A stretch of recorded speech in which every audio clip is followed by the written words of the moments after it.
మనకంట admission కోసం ఎవరన్నా వచ్చారా? పిలు ఒకసారి. మా అబ్బాయికి అడ్మిషన్ కావాలి. తప్పకుండా. ఏ క్లాసు? 4th క్లాస్లో జాయిన్ చేయాలి. ఫీజు ఎంత?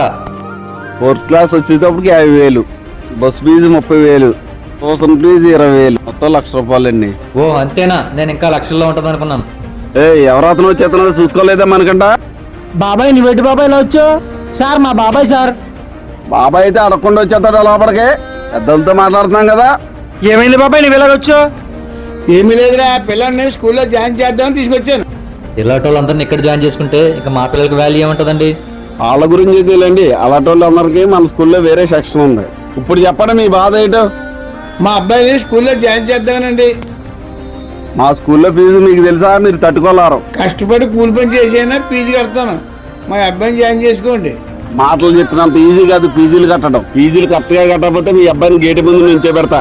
సరే మీకు దండమండి. అనుకంట ఫీజులు కట్టాలని పేరెంట్స్ అందరినీ ఒకసారి పిలిపించు. ఆగండి, మీరు కూర్చోకండి. ఏంటి ఆ రోజు పెద్ద డైలాగులు చెప్పారు, ఒకసారి మీ అబ్బాయి ఫీజు కట్టలేదు. అది కాదండి, కొద్ది బిజినెస్లో లాస్ వచ్చింది. ఏ బిజినెస్? మీకంట ఆ రైతే బాగా ఫీజు కట్టాడు. ఇదిగోండి సార్, మా అబ్బాయి ఫీజు మొత్తం కట్టేశాను.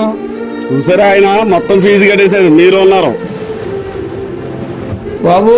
మోసపోయిన రైతులు ఉన్నారు కానీ మా రైతులు ఎవరిని మోసం చేయలేదు. మేము నమ్ముకున్న భూమిని అమ్ముకుని మీ ఫీజు కట్టేశాం. అయ్యా, మా పిల్లల పనికి వచ్చింటే మీ పిల్లలు పరుగు పోద్ది అన్నారు. మేమేం తప్పుడు పని చేయలేదు. వ్యవసాయం అంటే ఒక యజ్ఞం అయ్యా. చిరిగిన బట్టలు చూసి ప్రతి ఒక్కడు రైతుని ఎగతాళి చేసేవాడే. రైతు తలుచుకుంటే దేశాన్ని వెళ్తాడు.